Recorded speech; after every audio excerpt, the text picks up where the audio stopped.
বোন, আজ তো স্কুল ছুটি, চল না ওই বনটায় ঘুরতে যাই। আমার যে খুব আম খেতে ইচ্ছে করছে। ওই জঙ্গলে যেতে আমার খুব ভয় করে, কিন্তু তুই যখন বলছিস তাহলে চল।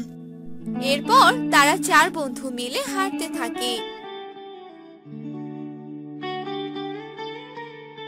আর হাঁটতে হাঁটতে কিছুক্ষণ পর জঙ্গলে এসে পৌঁছায়। দেখ, চারপাশটা কত সুন্দর, কি যে ভালো লাগছে আমার। চল না আর একটু ভিতরে যাই। এই না, এখানে একটু বসে আড্ডা দিয়ে চলে যাব। খবরদার ভিতরে যাবি না কেউ। না না না, আমি যাবই। তোরা যদি না যেতে চাস তাহলে যাস না, কিন্তু আমি যাবই। এ কথা বলেই রানী একা একা গভীরে যেতে থাকে। তারা তিন বন্ধু আর কোনো উপায় না পেয়ে রানীর পিছু পিছু হাঁটতে থাকে। মাধব, ওই দেখ, কি অদ্ভুত দেখতে একটি গাছ।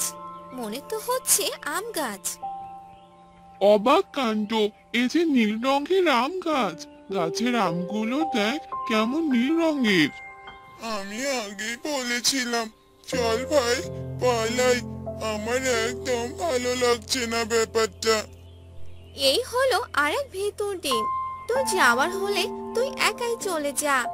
এই, তোরা চল, আমরা ওই গাছ থেকে আম পেড়ে খাই। আমিও জীবনে নীল আম খাইনি, আজ খাবো। এই বাঁধন, চল আমরা গাছে উঠি। এরপর মাধব আর বাঁধন গাছের নিচে যায় আম গাছে ওঠার জন্য। তখনই গাছটি কথা বলে ওঠে। তোমরা আম খাবে? তোমরা অনেক ভালো, তোমাদের আমার খুব ভালো লেগেছে। কে কে কে কথা বলে? ওরে বাবা রে, ভূত ভূত ভূত! চল পালা। আমি কোনো ভূত নই, আমি হলাম এই নীল রাজ্যের আম গাছ। এই গাছ দেখে কথা বলতে পারে। এই, তোরা চল পালাই, নয়তো আজ মরণ আছে কপালে। তোমরা যেও না, আমি তোমাদের কোনো ক্ষতি করব না। তোমরা কি আমার বন্ধু হবে? দাঁড়াও, তোমাদের আম দিচ্ছি। এরপর গাছ নিজে নিজেকে দুলিয়ে কয়টি আম নিচে ফেলে দেয়, আর সেগুলো চার বন্ধু খায়। আমগুলো খুব সুস্বাদু খেতে। আমাকে আর কয়টা আম দাও না। আচ্ছা, তুমি এমন নীল রঙের কেন হলে? আমি হলাম উপকারী নীল গাছ। আমার এই আম যদি কোনো অসুস্থ ব্যক্তি খায় তাহলে সে দ্রুত সেরে যায়, আর আমার পাতা ছিললে সেগুলো টাকা হয়ে যায়, আর আমার কাঠ দিয়ে বাড়ি তৈরি হয়। এসব কথা আর কাউকে বলো না বন্ধু। এখন থেকে আমরা যখনই সময় পাবো তোমার গাছের আম আর তোমার সাথে গল্প করতে চলে আসবো। আমার খুব আনন্দ লাগছে, আজ থেকে আমার চারজন নতুন বন্ধু পেলাম। গাছ বন্ধু, আজ তাহলে আমরা আসি, অন্যদিন আবার আসবো। এরপর তারা চার বন্ধু মিলে যে যার বাড়িতে চলে যায়। আর এভাবেই তাদের জীবন ভালোই কাটতে থাকে। সুযোগ পেলেই তারা চার বন্ধু মিলে সেই নীল রঙের আম গাছের সাথে দেখা করতে যায়। কয়েকদিন পর গ্রামের একজন খুব অসুস্থ হয়ে যায়, কিন্তু অনেক ডাক্তার কবিরাজ তাকে সুস্থ করতে পারে না। আম গাছ আমাদের একটা উপকার করবে? কি উপকার বন্ধু, বলো। আমাদের গ্রামের একজন কাকিমা খুব অসুস্থ, কিছুতেই যে সুস্থ হচ্ছে না। ওহ, এই ব্যাপার। আচ্ছা দাঁড়াও, এখনই তোমাদের সমস্যা সমাধান করে দিচ্ছি। এরপর গাছ তাদের তিনটি আম দেয়। এই তিনটি আম নিয়ে যাও, আর এই তিনটি আম 3 দিন সকালে খাবে। দেখবে তোমার কাকিমা সুস্থ হয়ে যাবে। এরপর তারা চার বন্ধু মিলে আম নিয়ে আসে, আর অসুস্থ কাকিমাকে 3 দিন খেতে দেয়। আর 3 দিন খেয়ে কাকিমা একদম সুস্থ হয়ে যায়। আর একথা গ্রামে জানাজানি হয়ে যায়, আর সবাই নানা অজুহাতে নীল আম গাছ থেকে আম পেড়ে আনতে থাকে। মানুষগুলো বড্ড লোভী। এরা যদি অকারণে এভাবে আমার আম গাছ থেকে আম পেড়ে শেষ করে তাহলে তো তাদেরই বিপদ। আমার গাছে 10 বছর পর একবার ফল ধরে, আর আমার বন্ধুগুলো আর আসে না।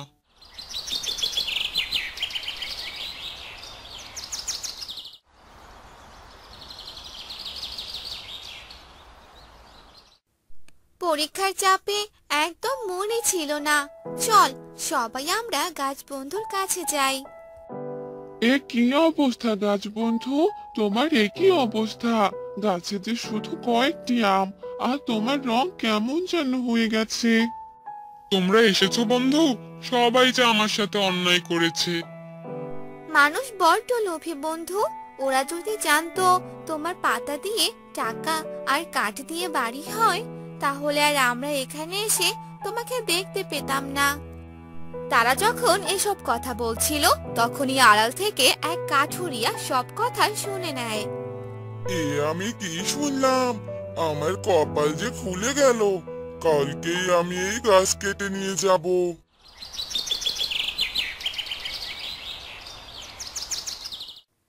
রাতের বেলা তারা চার বন্ধু একই স্বপ্ন দেখে, আর তারা সকালেই এক হয় আর তাদের স্বপ্নের কথা বলে। আমার মনে হচ্ছে গাছ বন্ধুর বিপদ আছে, আমাদের এক্ষুনি যাওয়া উচিত। আজ আমি তোকে কেটে নিয়ে যাব। দাঁড়া, তোর পাতাগুলো পেরে আগে বস্তা ভরি। এ যে কোটি কোটি টাকা। তুমি আমাকে মেরো না। তোমার যত ইচ্ছে পাতা নাও, ডাল নাও, কিন্তু একবারে মেরে ফেলো না। কাঠুরিয়া নীল গাছের কোনো কথাই শোনে না, আর সে যেই না পাতা পাড়তে যাবে, অমনি সবাই সেখানে চলে আসে। তোরা বাধা দিবি আমায়? আয় দেখি কার কত সাহস। কাঠুরিয়ার সাথে তারা সুখ দিতে পারবে না, সেটা আগে জানতো। তাই তো তারা বোতলে করে মৌমাছি নিয়ে এসেছে, আর কাঠুরিয়ার কাছে গিয়ে সব ছেড়ে দিয়েছে। কাঠুরিয়া মৌমাছির কামড়ের ভয়ে সেখান থেকে প্রাণ নিয়ে ফিরে যায়। তোমাদের অনেক ধন্যবাদ বন্ধু, তোমরা আজ আমার জীবন বাঁচালে। তোমাদের কাছে আমি চিরঋণী হয়ে গেলাম। ওসব কথা মনে রেখে একদম কষ্ট পেও না বন্ধু। আজকের পর তোমার ক্ষতি কেউ করতে পারবে না, তুমি সুরক্ষিত।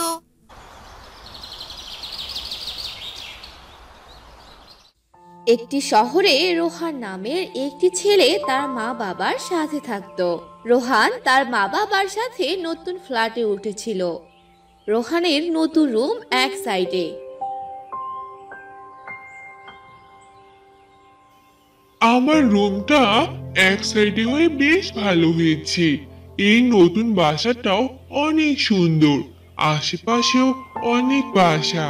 যাই একটু বারান্দা থেকে ঘুরে আসি। তারপর রোহান তার রুমে থাকা বারান্দায় গেল আর চারদিকে দেখতে লাগলো। বাহ, খুব সুন্দর, এখানে বসে আড্ডা দেওয়া যাবে। এরপর রোহান তার রুমে চলে যায়। এভাবে অনেক দিন যেতে থাকে। একদিন রোহান তার মাকে বলে, মা, কি হয়েছে বল। আজকে আমার কজন বন্ধু আমাদের বাসায় বেড়াতে আসবে। তুমি তাদের জন্য রান্না করে রেখো তো। তাহলে তো তোকে বাজারে যেতে হবে। বাজারে? আচ্ছা আচ্ছা, ব্যাগ দাও, এক্ষুনি বাজার করে আনছি। তারপর রোহান বাজারে যায় আর বাজার থেকে সবকিছু কিনে আনে। আর রোহানের মা রান্না করতে লাগে। অন্যদিকে রোহানের সব বন্ধু চলে আসে আর তারা সবাই একসাথে বসে খাবার খেয়ে নেয়। এরপর তারা রোহানের বারান্দায় যায়। কিরে বন্ধু, তোর বাসাটা তো দারুণ, অনেক ভালো লাগছে রে তোর এখানে এসে। তোরা আমার বাসায় এসেছিস, আমার অনেক ভালো লাগছে রে। তারপর তারা সবাই আড্ডা দিতে থাকে। তখনই রোহানের চোখ সামনের ফ্ল্যাটে পড়ে, যেখানে কিনা একটি মেয়ে বারান্দায় দাঁড়িয়ে ছিল। তার চুল খোলা ছিল, বাতাসে উড়ছিল। রাতের জন্য তাকে ছায়ার মতো দেখতে লাগছিল। আরে, এই রাতে একটি মেয়ে বারান্দায় দাঁড়িয়ে আছে। কি লম্বা চুল তার, ছায়া হিসাবে দেখতেই তো ভালো লাগছে। তখনই রোহান তার বন্ধুদের বলতে লাগলো, এই বন্ধু, দেখ দেখ, ওখানে একটি মেয়ে। আরে তাকা এদিকে। আরে কোথায়? আমি তো কাউকেই দেখতে পাচ্ছি না। আরে তুই কি কানা নাকি রে? ওই তো মেয়েটা বারান্দায় দাঁড়িয়ে আছে, দেখ ভালো করে। সাগর বারবার তাকাচ্ছিল কিন্তু কাউকেই দেখতে পারছিল না, শুধু রোহান দেখতে পেত। আরে ধুর, কি সব বলছিস? চল তো এখন এখান থেকে, আমার ভীষণ ঘুম পাচ্ছে। তারপর তারা ঘরে চলে গেল আর তারা সবাই একসাথে ঘুমিয়ে পড়ল। খুব সকালে রোহান ঘুম থেকে উঠে বারান্দায় গেল আর সে ফ্ল্যাটের বারান্দায় তাকাতে লাগলো আর বলল, আরে মেয়েটি কোথায় গেল? আজ তো দেখতেই পাচ্ছি না। কাল রাতে তো অনেক অন্ধকার ছিল, তাই হয়তো সাগর কিছু দেখতে পায়নি। তারপর রোহান রুমে এলো, তারা একসাথে খাবার খেলো আর সবাই চলে গেল।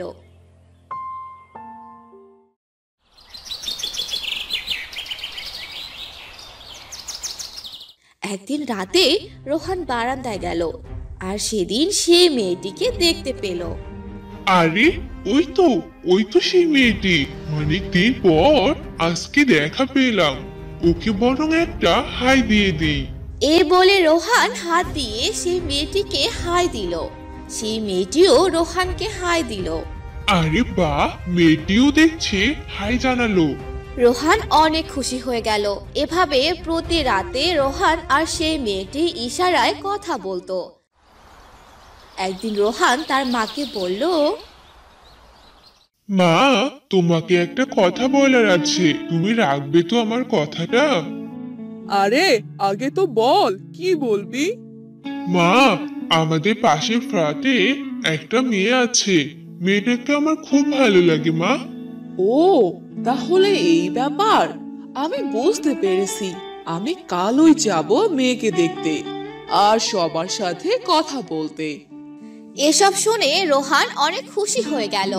পরদিন রোহানের মা সে বাড়িতে যাওয়ার জন্য বের হলো আর সে মেয়ের বাড়িতে চলে গেল। তাদের রুমে ঢোকার পর রোহানের মা ভাবতে লাগলো, আরে এই রুমগুলো কেমন জানি লাগছে, মনে হচ্ছে এখানে কেউ থাকেই না। তখনই সেখানে সেই মেয়েটি চলে এলো আর বলতে লাগলো, আরে কে আপনি? আমি তোমার পাশের ফ্ল্যাটে থাকি মা। তুমি কি বাসায় একাই থাকো? না আন্টি, আমি আমার বাবার সাথে থাকি। ও আচ্ছা, তা তোমার বাবা বাড়িতে আছে মা? না আন্টি, বাবা বাড়িতে নেই, আমাদের বাড়ির কাজ চলছে তো, তাই বাবা বাহিরে গেছে। ও তাই তো বলি, এরকম কেন লাগছে বাড়িটা। তারপর রোহানের মা মেয়েটির সাথে অনেক কথা বলে, সাথে বিয়ের কথাটাও বলে ফেলে। সে মেয়েটিও রাজি হয়ে যায় আর তারপর রোহানের মা চলে আসে। অন্যদিকে মেয়েটির বাবা ভূত রূপে মেয়েটির কাছে আসে আর বলে, মনে হয় এটিও কাজে লেগে পড়েছে। এটি হলো আমাদের নতুন শিকার। তাড়াতাড়ি বিয়ের কাজটা সম্পূর্ণ করে নে মা। তুমি কোনো চিন্তা করো না বাবা, কাল পূর্ণিমা রাত, এই রাতেই আমরা নতুন রক্ত শরীরে প্রবেশ করাবো। পরদিন সকালবেলা খুব ছোট আয়োজনের মাধ্যমে রোহান তার মা ও কিছু বন্ধু মিলে বিয়ে বাড়িতে যায় আর সেখানে গিয়ে রোহান বসে থাকে। অন্যদিকে রোহানের বন্ধু সবাই হাঁটতে থাকে। আরে কেমন জানি পুরো বাসাটা আমার কাছে কেমন জানি একটু বন্ধ লাগছে। সবাই শুধু হাঁটছে, কিন্তু কেউ কারোর সাথে কথা বলছে না। এসব বলে সাগর হাঁটতে থাকে। কিছুক্ষণ পর সাগর মাথা ঘুরে পড়ে যায় আর তখনই সেখানে মেয়েটির বাবা চলে আসে। পেয়েছি আমাদের প্রথম শিকারকে। এ বলে সাগরকে সেখান থেকে নিয়ে গেল আর মেরে ফেললো। একে একে রোহানের সব বন্ধু ও তার মাকে মেরে ফেললো আর তারা ভূত হয়ে আবার জন্ম নিল। বিয়ের সময় রোহান একটি আয়না দেখতে পেল। তখন সেই আয়নাটি নিয়ে রোহান বলতে লাগলো, আমি বলো এই আয়নাটি দিয়ে আমার বউয়ের মুখখানা দেখে ফেলি। এই বলে রোহান সেই আয়নাটি মেয়েটির মুখের সামনে ধরলো, কিন্তু কাউকেই দেখতে পেল না। এ কি, আমি কাউকে দেখতে পারছি না কেন? তারপর রোহান বারবার আয়নাটি ধরছিল, কিন্তু কাউকেই দেখতে পেল না। তখন রোহান বুঝতে পেল এ কোনো মানুষ নয়, এ কোনো ভূত। তখন রোহান চিৎকার দিয়ে বলল, না, আমি এ বিয়ে করব না। রোহানের সামনে রোহানের মা ও তার সব বন্ধু দাঁড়িয়ে ছিল। রোহান তাদের সামনে এসে বলতে লাগলো, মা চলো, আমরা চলে যাই, আমি এ বিয়ে করব না। মা চলো। কিন্তু তারা কোনো কথা বলল না। কিছুক্ষণ পর সবাই অনেক জোরে জোরে হাসতে লাগলো। হে হে হে হে হে, তুই আর কোথাও যেতে পারবি না। সবাই এভাবে হাসছে কেন? মা, তোমার কি হলো? কি রে সাগর, কথা বলছিস না কেন? না না, আমি এ বিয়ে করব না, চলে যাবো এখান থেকে। মা চলো। রোহান সবাইকে টানতে লাগলো, কেউ কোনো কথা বলল না। এসব দেখে রোহান অনেক ভয় পেতে লাগলো। রোহান অনেক পালানোর চেষ্টা করলো, কিন্তু পালাতে পারলো না। তোকে এ বিয়ে করতেই হবে, তুই হবি আমাদের শেষ শিকার। হে হে হে হে হে। পূর্ণিমা শেষ হতে আর মাত্র 1 মিনিট বাকি। পূর্ণিমা শেষ হতে আরো 1 মিনিট বাকি, মানে তাহলে পূর্ণিমা শেষ হলে এদের সব শক্তি চলে যাবে।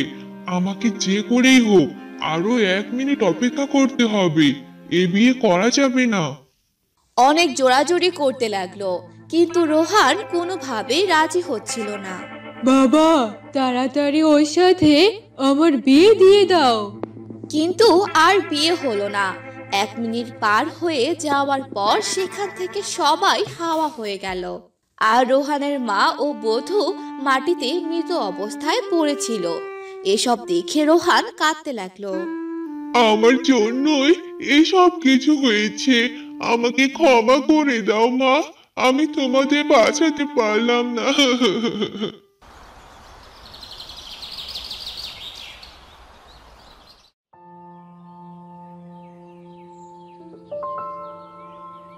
মা, বাবা, আমি শিকার করতে জঙ্গলে যাচ্ছি। শিকার করতে জঙ্গলে যাবে? এটা তো খুব ভালো কথা। তোমার সাথে কয়েকজন সিপাহীকে নিয়ে যাও। না বাবা, আমি একাই যথেষ্ট, আমার কোনো সিপাহী লাগবে না। তাড়াতাড়ি আসিস বাবা, তোর জন্য আমার খুব চিন্তা হয়। জঙ্গলে কত রকমের বন্য প্রাণী আছে, যদি তোর কিছু হয়ে যায়।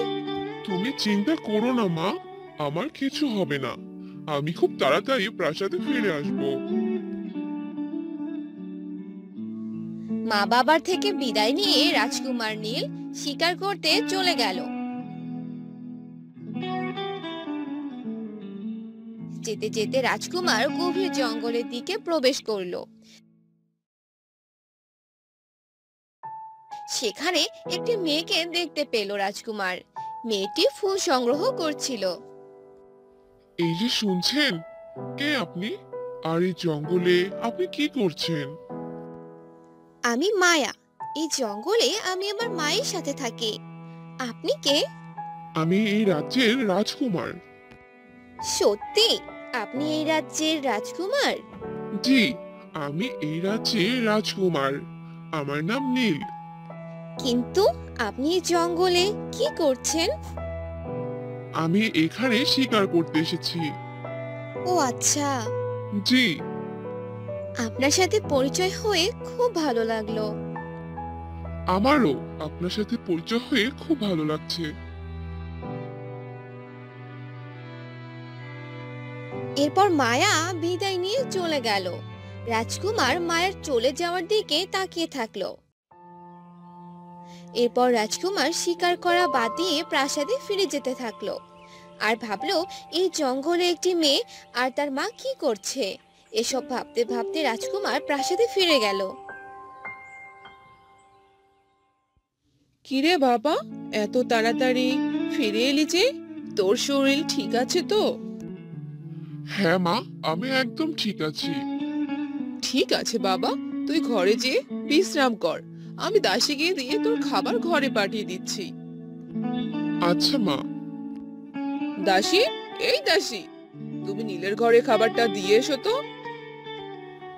জি মহারানী, আমি এক্ষুনি রাজকুমারকে খাবার দিয়ে আসছি। রাজকুমার মায়ের কথা ভাবতে থাকে যে এত সুন্দর একটা মেয়ে তার মায়ের সাথে জঙ্গলে কেন থাকছে।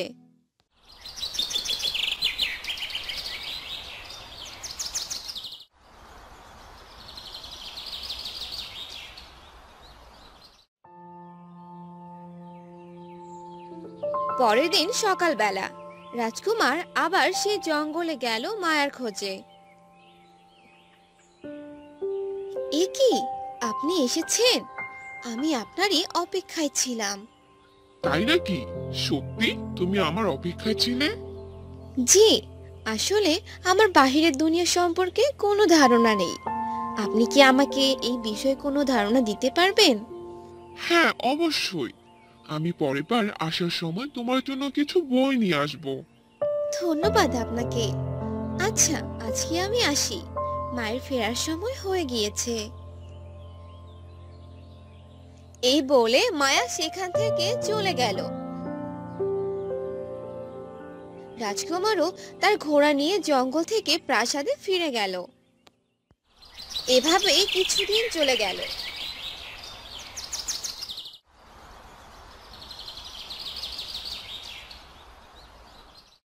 রাজকুমারের মায়াকে ভালো লাগতে শুরু করলো। এরপর রাজকুমার তার মনের কথা বলার জন্য জঙ্গলে গেল। মায়া সেখানে আগে থেকে রাজকুমারের জন্য অপেক্ষা করছিল। মায়া, তোমাকে আমার কিছু বলার আছে। জি রাজকুমার, বলুন। আসলে তোমাকে আমার খুব ভালো লাগে। আমি তোমাকে বিয়ে করতে চাই। আমারও আপনাকে ভীষণ ভালো লাগে, কিন্তু আমি আমার মায়ের অনুমতি না নিয়ে আপনাকে বিয়ে করতে পারবো না। ঠিক আছে, চলো আমরা তোমার মায়ের অনুমতি নেই। এরপর তারা মায়ের অনুমতি নিতে মায়াদের বাসায় গেল। মায়ের মা ছিল এক দুষ্ট তান্ত্রিক। তিনি মায়াকে ছোট থেকে বড় করেছেন তার স্বার্থের জন্য। তিনি মায়াকে তার নিজের শক্তির জন্য বলি দিতে চায়। মায়া ও রাজকুমার তাদের বাড়িতে পৌঁছালো। আমি এই রাজ্যের রাজকুমার। আমার মায়াকে অনেক ভালো লাগে। আমি মায়াকে বিয়ে করতে চাই। না, এ কি করে হয়? আমি মায়াকে এখন বিয়ে দিতে পারবো না। কিন্তু কেন? আমি মায়াকে বিয়ে করে অনেক সুখে রাখবো। তা না হয় বুঝলাম, কিন্তু আমার একটি শর্ত আছে। কি শর্ত? এই জঙ্গলের গহীনে একটি মায়াবী বনফুল আছে। ওই বনফুলটি এনে দিতে হবে আমাকে, তাহলেই আমি মায়ের সাথে তোমার বিয়ে দিব। ঠিক আছে, আমি এনে দেব সেই মায়াবী বনফুল। এরপর রাজকুমার বেরিয়ে পড়লো সেই মায়াবী বনফুলের উদ্দেশ্যে। যেতে যেতে ভাবলো, কোথায় পাবো আমি এই মায়াবী বনফুল?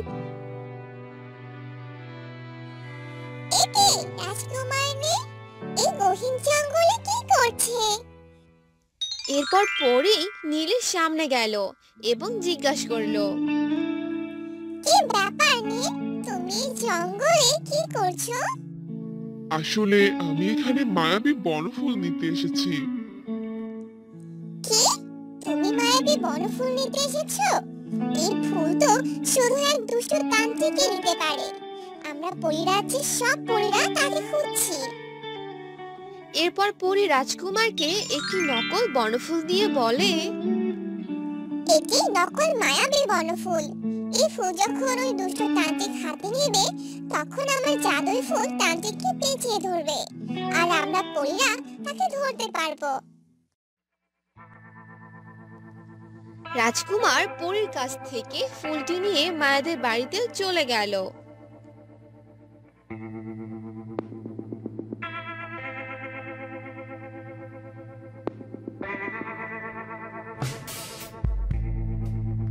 তুমি মায়াবী বনফুল নিয়ে এসেছো? জি, আমি মায়াবী বনফুল নিয়ে এসেছি। এই নিন। তান্ত্রিক ফুলটি হাতে নিতে জাদুই ফুলটি তান্ত্রিকের সারা গায়ে পেঁচিয়ে ধরলো। এ কি, তুমি আমাকে কি এনে দিয়েছো? দেখ মায়া, আমাকে মারতে চাইছে এই রাজকুমার। পরী তখন সেখানে হাজির হলো। দুষ্ট তান্ত্রিক, তুই মানুষের অনেক ক্ষতি করেছিস। তোকে আমরা অনেক খুঁজেছি। তুই তোর সাথীর জন্য মায়াকে ব্যবহার করেছিস। আজ তুই আর আমাদের হাত থেকে পালাতে পারবি না। আমাকে ক্ষমা করে দে মায়া, আমি তোর আসল মা নই। ছোট থেকে আমি তোকে বড় করেছি আমার স্বার্থের জন্য। আমি তোকে বলি দিয়ে অনেক শক্তি অর্জন করতে চেয়েছি। পরী তান্ত্রিককে নিয়ে পরী রাজ্যে চলে গেল। রাজকুমার মায়াকে নিয়ে তার প্রাসাদে ফিরে গেল। আর রানীর মায়াকে ভীষণ পছন্দ হলো। তারপর রাজকুমার আর মায়ার ধুমধাম করে বিয়ে দিল। এরপর থেকে তারা সুখে শান্তিতে বসবাস করতে লাগলো।